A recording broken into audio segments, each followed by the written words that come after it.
नमस्कार. आजच्या या भन्नाट सत्रात तुमचं खूप खूप स्वागत आहे. आज आपण गणितातल्या एका अशा सूत्राची उकल करणार आहोत जे दिसायला थोडं भीतीदायक वाटतं पण प्रत्यक्षात खूपच सोपं आणि उपयुक्त आहे. होय, आपण वर्गसमीकरणाच्या सूत्र पद्धतीबद्दल बोलत आहोत. हे आपलं झिरो स्किप गाईड असणार आहे, म्हणजे आपण गणिताची एकही पायरी वगळणार नाही.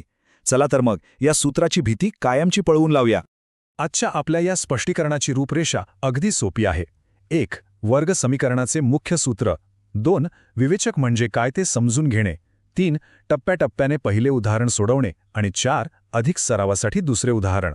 चला तर मग सुरुवात करूया विभाग 1 पासून. वर्ग समीकरणाचे सूत्र. हे सूत्र म्हणजे कोणत्याही अस्ताव्यस्त समीकरणाला अचूकपणे सोडवणारं एक जादुई हत्यारच आहे.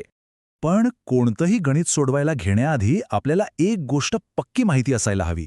ती म्हणजे समीकरणाचं सामान्य रूप किंवा स्टँडर्ड फॉर्म, जो आहे ax² + bx + c = 0.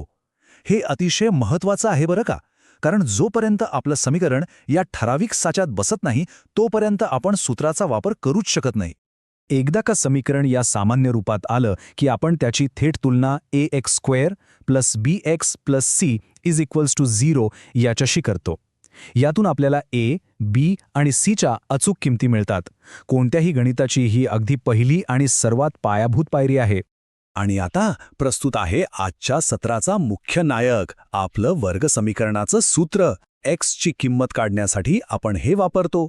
x बरोबर -b अधिक किंवा उणे वर्गमुळात b चा वर्ग वजा 4ac आणि या संपूर्ण भागाला भागिले 2a. सूत्र दिसायला भलं मोठं वाटत असलं ना, तरी घाबरून जाऊ नका. हे अतिशय तर्कशुद्ध आणि सोपं आहे. आता वळूया विभाग 2 कडे. विवेचक, ज्याला इंग्रजीत डिस्क्रिमिनंट म्हणतात. आता हे काय नवीन प्रकरण आहे ते पाहूया.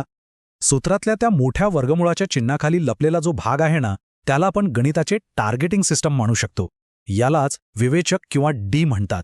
त्याचं सूत्र आहे b² - 4ac. संपूर्ण मोठं सूत्र एकाच वेळी सोडवत बसण्यापेक्षा हा एवढा तुकडा आधी सोडवला तर पुढचं गणित अगदी मजेत आणि सोपं होऊन जातं. आता असा विचार करा, विवेचकाची किंमत अशी अगदी शांतपणे टप्प्याटप्प्याने काढल्यामुळे काय होतं, तर ऋणचिन्हांचा म्हणजेच मायनस साईनचा जो गोंधळ उडतो ना, तो टाळता येतो. घाईघाईत आपण एखादं वजाचिन्ह विसरतो आणि सगळं गणित चुकतं. ते होत नाही. हेच अचूकतेचं खरं रहस्य आहे. आणि म्हणूनच आपण या 6 पायऱ्यांची एक पक्की पद्धत वापरणार आहोत. सहगुणक ओळखण्यापासून ते शेवटी अधिक आणि उणे असे 2 स्वतंत्र भाग करण्यापर्यंतची ही पद्धत आहे. प्रत्येक गणितात आपण याच पायऱ्या गिरवणार आहोत, जेणेकरून आपल्या मेंदूला याची सवय होईल आणि परीक्षेत चूक होण्याची शक्यताच उरणार नाही. विभाग 3.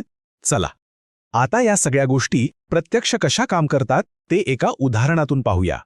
समजा आपलं समीकरण आहे x² अधिक 6x अधिक 5 बरोबर 0. आपली पहिली पायरी काय, तर सामान्य रूपाशी तुलना करून किमती काढणे. इथे a बरोबर 1, b बरोबर 6 आणि c बरोबर 5 मिळतो.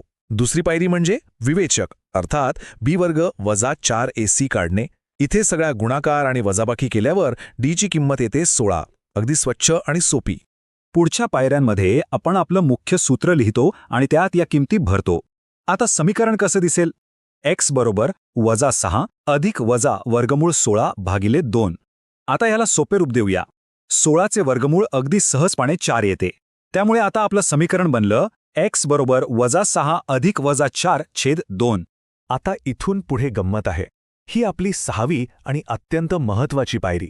इथे आपण अधिक आणि उणे हे चिन्ह वेगळे करून समीकरणाचे चक्क 2 वेगळे रस्ते तयार करतो. एका बाजूला फक्त अधिक चिन्हाचा वापर आणि दुसऱ्या बाजूला फक्त उणे चिन्हाचा वापर. यामुळे पुढे कोणताही गोंधळ उडत नाही. दोन्ही बाजूंची साधी बेरीज आणि वजाबाकी पूर्ण केली की आपल्याला आपलं उत्तर मिळतं. समीकरणाची अचूक मुळे आहेत x बरोबर वजा 1 आणि x बरोबर वजा 5. बघितलं, सूत्राने आपलं काम किती चोख बजावलं. चला आता वळूया विभाग 4 कडे. दुसरे उदाहरण. आता आपण थोडं अधिक आवाहनात्मक गणित घेऊया, जेणेकरून आपली ही पद्धत खरोखरच बुलेट प्रूफ आहे हे सिद्ध होईल. समीकरण आहे 5x² + 13x + 8 बरोबर 0. इथे a ची किंमत 1 पेक्षा मोठी आहे, पण आपण आपल्या नियमांशी ठाम आहोत.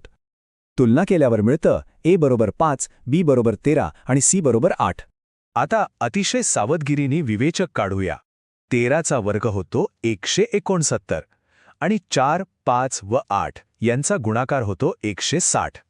जेव्हा आपण 169 मधून 160 वजा करतो तेव्हा उत्तर येतं 9. हा क्षण गणितात खरंच खूप समाधान देणारा असतो, कारण आपल्याला एक पूर्ण वर्गसंख्या मिळाली आहे. ही 9ची किंमत सूत्रात वर्गमुळाच्या चिन्हाखाली ठेवूया. पुढे जाण्यापूर्वी अंश आणि छेदाला स्वतंत्रपणे सोपे करणे अत्यंत आवश्यक आहे. 9चे वर्गमूळ 3 होते आणि छेदातील 2 गुणिले 5 हा गुणाकार 10 होतो. आता आपलं समीकरण x बरोबर -13 अधिक 3 भागिले 10 इतकं सुटसुटीत झालं आहे. आणि आता पुन्हा एकदा तीच महत्वाची पायरी, अधिक उणे चिन्हाला पूर्णपणे वेगळे करणे. एका बाजूला आपण अंशात लिहितो -13 अधिक 3 आणि दुसऱ्या बाजूला -13 वजा 3. अशी स्पष्ट विभागणी केल्यावर चुकण्याचा प्रश्नच येत नाही.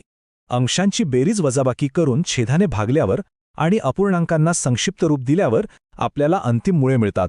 x बरोबर -1 आणि x बरोबर -8/5. लक्षात घ्या, आपल्या 6 पायऱ्या तंतोतंत पाळल्यामुळे अपूर्णांकातले उत्तरही अगदी सहज आणि निर्दोष आले आहे. आज आपण सूत्रपद्धतीचा वापर करून वास्तव आणि भिन्न मुळे कशी काढायची हे अगदी अचूकपणे शिकलो आहोत. पण जाता जाता तुम्हाला एका विचार करायला लावणाऱ्या प्रश्नासोबत सोडतो. विवेचकाची किंमत नेहमीच धन म्हणजेच पॉझिटिव्ह असेल असे नाही. जर ती किंमत शून्यापेक्षा कमी म्हणजेच ऋण आली तर त्या मुळांचे काय होते? अशा मुळांना वास्तव मुळे नाही असं का म्हणतात? यामागे नक्की कोणतं गणिताचं रहस्य लपलंय याचा विचार नक्की करा. शिकत